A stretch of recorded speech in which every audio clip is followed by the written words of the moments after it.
Hello friends, आज हम class 9th science का वर्क नाइट चैप्टर का एक क्वेश्चन डिस्कस करने जा रहे हैं। क्वेश्चन है, an iron sphere of mass 10 kg has the same diameter as an aluminium sphere of mass 3.5 kg.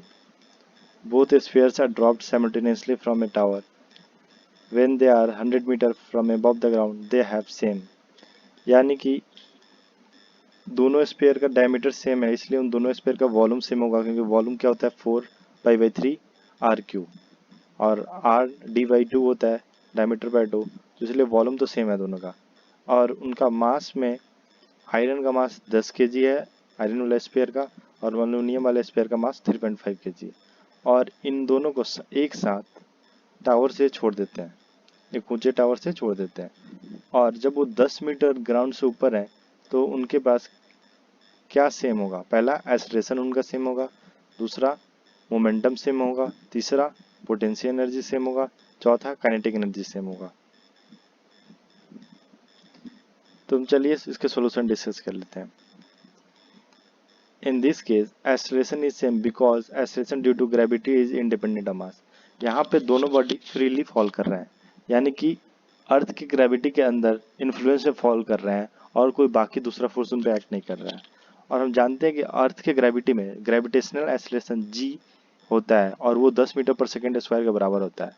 कोई सा भी बॉडी अगर ऊपर से गिरेगा तो दोनों की एक्सेलरेशन 10 मीटर पर सेकेंड स्क्वायर ही होगी। तो ये जो होता है इंडिपेंडेंट ऑफ मास होता है, यानी कि जो बॉडी गिर रहा है उसके मास पे डिपेंड नहीं करता है, ये अर्थ के मास पे डिपेंड करता है।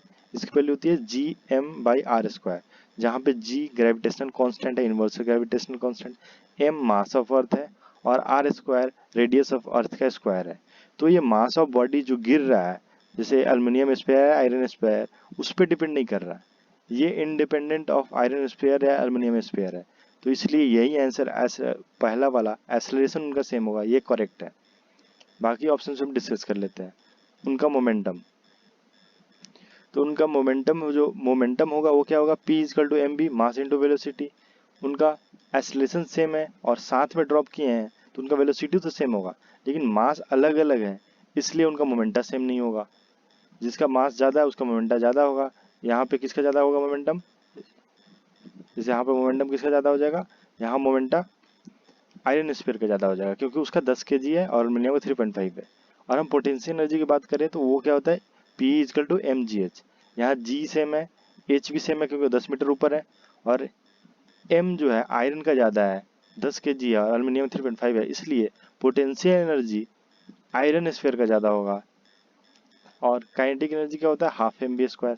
तो यहाँ पे v तो सेम है क्योंकि वो सेम ड्यूरेशन के लिए नीचे गिरे हैं, और उनका एक्सेलरेशन सेम है, तो v equal to u plus a t, u zero, a same t same, तो इसलिए v तो सेम है उन दोनों का।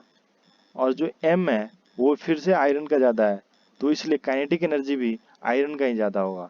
तो हम यहाँ देख लिए कि momentum, potential energy, kinetic energy iron sphere का ज़्यादा है, और ये दोनों सेम, ये तीनों सेम नहीं है। सेम क्या है, एक्सेलरेशन उनका, क्योंकि वो फ्रीली फॉल कर रहे हैं ग्रेविटी के अंदर, इसलिए आंसर ए करेक्ट है।